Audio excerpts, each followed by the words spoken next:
Assalamualaikum warahmatullahi wabarakatuh. Nah, selamat datang kembali kepada anak-anakku kelas 12. Nah, kita sudah berada di materi yang terakhir di proposal kewirausahaan ini, yaitu mengenai daftar pustaka dan juga lampiran. Nah, bagi yang belum selesai mengerjakan, silakan diselesaikan dulu dari cover sampai dengan bab 4. Jika sudah, kita baru bisa maju ke materi yang ini. Nah, kita langsung saja ke materinya, yaitu mengenai daftar pustaka. Jadi kan ibu minta kalian untuk mengutip ya di bab 1 itu beberapa teori gitu, beberapa teori dan juga data konkret. Nah, jika kalian mengutip dari buku, silahkan tuliskan sumbernya dari buku apa gitu ya, tahun berapa, diterbitkannya kapan. Kalian pasti sudah bisa menuliskan mengenai daftar pustaka ini jika mengutip dari buku. Dan juga jika kalian mengutip dari internet, tuliskan setelah buku. Jadi di atasnya seperti ini, buku dulu, setelah buku baru internet. Tuliskan HTTP apa gitu. Tapi ingat ya, sumber internetnya harus yang terpercaya gitu. Jangan mengambil dari blogspot, takutnya hoax gitu sih. Datanya itu takutnya hoax dan juga tidak benar. Jadi tuliskan dari yang terpercaya, misalkan HTTP Wikipedia atau HTTP jurnal apa, itu boleh-boleh saja tuliskan di sini di bagian internet. Bagaimana misalkan jika kalian mengambilnya dari internet semua, ya boleh saja langsung saja ditulis internet HTTP apa, internet semua, seperti itu ya. Nah, itu mengenai daftar pustaka. Jadi pokoknya apa yang kalian tulis, apa yang kalian kutip dari bab 1 sampai dengan bab 4 itu harus ada sumbernya. Jadi akan ibu pertanyakan jika misalkan kalian mengutip dari Wikipedia, misalkan di latar belakang, tapi di sini tidak tertulis. Nah, itu tidak boleh ya. Jadi kalian harus menuliskannya 2 kali, yaitu di akhir kutipannya yang ada di bab yang bersangkutan dan juga di daftar pustaka gitu. Jadi ingat harus ada 2 kali. Nah, setelah kalian menuliskan seluruh kutipan kalian sumbernya berasal dari mana, yang berikutnya adalah kita akan membahas mengenai lampiran. Kebanyakan dari kalian yang sudah mengerjakan tanpa mengikuti petunjuk itu dari bab 1 sampai lampirannya itu hanya logo perusahaan, padahal yang diminta lampirannya itu bukan itu. Ibu kan selalu bilang pada kalian bahwa tujuan kalian membuat LK1 sampai dengan LK10 itu salah satunya adalah untuk lampiran proposal wirausaha. Karena itu silahkan ketik tugas kalian dari LK1 sampai dengan LK10, kan itu sudah selesai dikerjakan semuanya ya. Silahkan diketik ulang gitu, diketik ulang di dalam Microsoft Word, kemudian tempelkan di lampiran ini.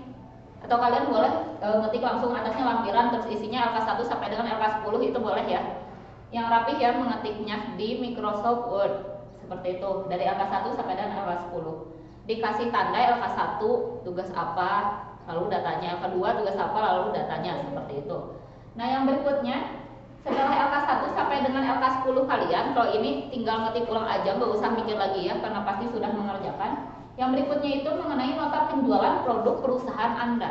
Jadi nota penjualannya itu harus dibuat sendiri, nggak boleh kopas dari orang lain ya. Jadi ciri khasnya itu ada nama perusahaan kalian gitu. Kan nama perusahaannya itu pasti beda-beda setiap orang.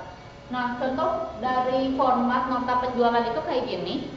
Jadi sama seperti nota yang biasa ya, tuliskan nama perusahaannya. Misalkan nama perusahaannya itu adalah UD Mebel Kreasi. Jadi dituliskan saja yang UD Mebel Kreasi, jalan apa, alamatnya sesuaikan dengan cover di data perusahaan dan juga yang ada di ringkasan. Seperti itu dituliskan. Kemudian tanggalnya boleh diisinya pada saat proposalnya sudah selesai gitu. Kan ceritanya produknya sudah terjual gitu, walaupun kalian hanya membuat 1. Jadi tuliskan saja tanggalnya. Kemudian nama kalian, tokonya apa, yaitu tokonya ini ya, tokonya apa. Terus nota nomor berapa, tulis aja 001 untuk nota nomornya. Banyaknya 1, nama barangnya apa, misalkan nama barangnya bingkai serbaguna, tulis saja bingkai serbaguna. Harganya misalkan 45.000, jumlah 1. Berarti di sini jumlah RP 45.000, seperti itu. Jadi kalian bikin dulu format kosongnya, terus nanti ditulis pakai pulpen ya. Jadi bukan diketik tapi ditulis. Isinya mah ditulis. Jadi kalian bikin formatnya aja yang diketik, bikin sendiri notanya ya, ingat. Nah, setelah kalian menuliskan jumlah RP tadi 45.000, terus tanda terimanya dari orang yang membelinya, boleh siapa aja, terserah, perwakilan aja. boleh tanda tangan orang tua kalian, boleh tanda tangan tetangga kalian, teman kalian, itu boleh. Tuliskan nama lengkapnya. Itu berarti orang tersebut telah membeli produk kalian, ceritanya. Nah, di sini tanda tangan kalian, hormat kami. Tanda tangan kalian nama lengkap gitu, nama lengkap si pemiliknya. Seperti itu ya. Jadi buat dulu nota penjualannya, kemudian setelah dibuat baru ditulis tangan. Nah, setelah kalian menuliskan ini, kan berarti beda sama yang lampiran ini ya. Ini ditempel aja, jadi di print terus ditempel di lampirannya nanti. Kalau misalkan kalian ingin melampirkannya nanti di classroom, ya cukup dimasukkan fotonya aja, tempelkan di lampiran gitu. Lebih bagus lagi kalau di scan, tapi nggak apa-apa, nggak usah di scan juga, cukup fotonya aja, tempelkan di Microsoft Word yang sudah LK1 sampai dengan LK10 tadi. Nah, yang berikutnya setelah nota penjualan adalah nota pembelian bahan baku. Yang namanya produk itu pasti menggunakan bahan baku, dan biasanya bahan bakunya itu membeli. Jadi walaupun kalian mempunyai kain perca misalkan di rumah, tapi pasti ada bagian yang harus kalian membeli. Misalkan kalian harus beli benangnya, kalian harus beli jarum jahitnya, kayak gitu. Pasti ada bagian yang harus membeli.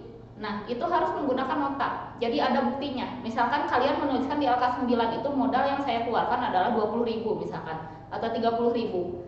Nah, itu berdasarkan apa kalian bilang 30.000 tadi? Bisa aja kalian ngarang gitu, jarum harganya 10.000, mana ada jarum satunya harganya 10.000 gitu. Jadi harus dibuktikan dengan nota pembeliannya. Jadi kalau kalian mau membeli sesuatu, minta struknya atau nota pembeliannya gitu ke toko yang bersangkutan. Bu, gimana kalau misalkan saya menuliskan ongkos sebagai biaya produksi, apakah boleh? Boleh. Nanti dikasih keterangan aja di LK9-nya itu sudah termasuk ongkos 5.000 misalkan. Nah, itu boleh-boleh aja ya.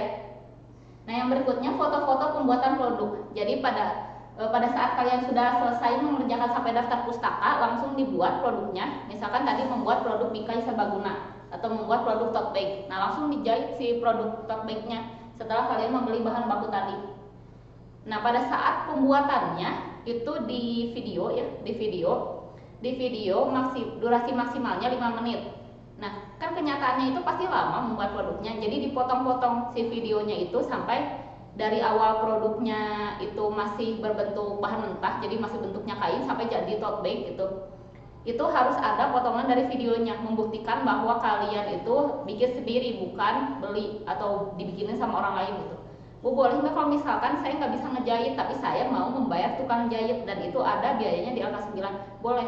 Jadi tetap yang tadi kalian membayar tukang jahit juga harus ada cuplikan videonya, misalkan beberapa detik aja.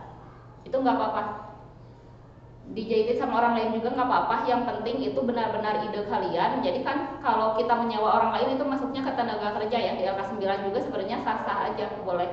Cuman kalau semuanya kalian beli langsung di toko tote bag nubes jadi gitunya, itu di sana Jogja misalkan, nah itu nggak boleh. Kan ini judulnya produk kerajinan, jadi harus ada buatan kaliannya gitu, harus ada ide kaliannya yang tertuang di situ. Nah, setelah kalian tadi membuat video dengan durasi maksimal 5 menit, kemudian screenshot aja si video itu menjadi foto-foto pembuatan produknya yang tadi ya, dari awal potongan masih bahan baku mentah sampai jadi tote bag misalkan. Nah, kayak gitu terus ditempelkan foto-fotonya di lampiran ini, di Microsoft Word yang lampiran. Kemudian yang terakhir yang harus ada di lampiran itu ada foto produk yang sudah selesai. Kalau ini kan foto pembuatan produknya, yang bawahnya itu ada foto produk yang sudah selesai. Jadi di foto ya. Kalau bisa produk yang bagus itu adalah yang menyertakan logonya, minimal logonya itu harus ada pada kemasannya. Kalian kan sudah bikin logo perusahaan. Nah, si logo perusahaan itu harus ada minimal pada kemasan produknya. Kalau kalian tadi misalkan bikin produk tote bag, ya kan nggak mungkin ya kalau beli langsung dikasih dikeresekan, minimal dikeresekan gitu ya. Itu pasti harus ada kemasannya gitu. Dan kemasan yang bagus itu adalah kemasan yang kokoh, yang kuat gitu, dan juga yang menarik ya. Jadi beda nilainya anu kemasan dengan keresek kungkul terus ditapelan logo sama yang niat gitu kemasannya, sama yang niat itu yang dari kardus misalkan, itu beda nilainya. Nah, itu foto produk yang sudah selesai ya. Kemudian yang berikutnya, nah di sini kan tadi kalian itu baru tugas yang setelah bab 4 ya. Jadi kalian bikin daftar pustaka dan juga lampiran gitu dalam satu Microsoft Word disatukan tadi. Nah, terus untuk tugas akhirnya untuk tugas portofolio akhir itu kumpulkan semuanya dalam satu file RAR. Apa itu file RAR? Jadi file RAR itu bisa dibuat dalam folder. Jadi masukkan dulu apa saja yang sudah kalian buat ke dalam satu folder. Tahu kan ya folder ya? Folder aya dina komputer gitu nya warna koneng gitu folder. Jadi bikin folder tulisannya proposal wirausaha, nama kalian dan kelas. Kemudian apa saja yang ada di dalam folder itu harus ada tugas yang pertama, yaitu file cover sampai dengan ringkasan. Ini biasanya udah ya, kalau nggak salah ibu ngasih tugas ini tuh pada bulan Desember gitu, cover sampai dengan ringkasan. Terus yang berikutnya ada file bab 1, jadi dipisah-pisah filenya, jangan disatukan. Kemudian yang berikutnya ada file bab 2, yang berikutnya lagi ada file bab 3 dan 4. Terus yang terakhir ada file daftar pustaka sampai dengan lampiran. Nah, kemudian masukkan juga video pembuatan produk, durasi maksimalnya 5 menit. Kemudian jika sudah di dalam satu folder, kalian buat menjadi RAR. Cara membuatnya itu tinggal diklik kanan, terus pilih buat menjadi RAR gitu. Ada pilihannya, kalau kalian ngeklik kanan di foldernya itu ada pilihannya ya. Nah, nanti itu yang dikumpulkan di Classroom untuk pengumpulan portofolio itu isinya ini, yang sudah kalian buat dari awal sampai akhir selama 1 tahun. Nah, terus sekarang Ibu ingin menjelaskan sedikit mengenai tugas akhir dari PKWU gitu ya. Sebenarnya semua mapel di kelas 12 ini pasti ada 4 bagian. Yaitu bagiannya apa saja? Ini bukan hanya mapel PKWU ya, mapel yang lain juga sama. Itu yang pertama ada UAS tulis. Kalau UAS tulis nanti ada jadwalnya ya, kayak ujian biasa, ujian akhir biasa gitu, mengerjakan soal. Terus yang berikutnya ada penugasan. Nah, kalau penugasan ini sudah kalian kerjakan gitu dari awal kalian naik ke kelas 12, sebenarnya secara tidak sadar kalian sudah mengerjakan tugas ini, yaitu tugas LK 1 sampai dengan 10. Kan sudah selesai ya tugasnya, berarti yang penugasan ini sudah tertera tuh, ada di sini ya yang penugasan. Kemudian yang berikutnya portofolio proposal kewirausahaan. Kalau ini nanti ada di bagian, ya pokoknya kalau kalian sudah mengumpulkan ini berarti kalian sudah selesai yang tugas portofolio gitu. Yang portofolio juga sudah. Kemudian yang berikutnya praktek. Nah, kalau untuk praktek berarti kalian harus ada real si videonya.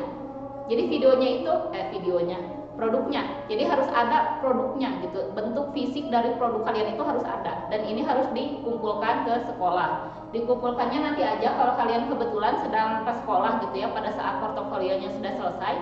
Apa saja yang harus dikumpulkan dalam bentuk fisik, yaitu print out dari proposal kewirausahaan kalian. Selain mengumpulkan filenya, kalian juga harus mengumpulkan print outnya. Kalau ke sekolah aja, nggak usah maksakan gitunya buat ngumpulin itu ke sekolah, nggak usah.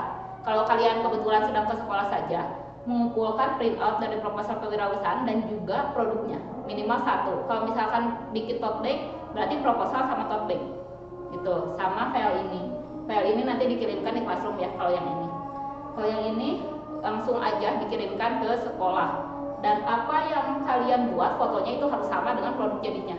Jangan tote bag warnanya bodas, nanti pas kadina warnanya hidup, tulisan Jogja, nah jangan kayak gitu. Berarti kelihatan banget itu produknya beli gitu, atau dibuatnya sama orang lain, seperti itu ya. Yang praktek juga nanti kalian akan selesai gitu. Jadi langsung sekali jadi. Ibu makan proyek ya, tugasnya bukan dipecah-pecah satu-satu seperti itu. Nah, jika kalian sudah mengerjakan semua ini berarti semua hutang kalian terhadap PKWU itu sudah selesai, dan juga tinggal mengerjakan UAS tulis saja. Terima kasih yang sudah menonton video ini. Jika ada yang ingin ditanyakan, silahkan tuliskan saja pertanyaan kalian di kolom komentar Classroom. Seperti itu. Terima kasih, sampai jumpa lagi di pertemuan yang berikutnya. Wassalamualaikum warahmatullahi wabarakatuh.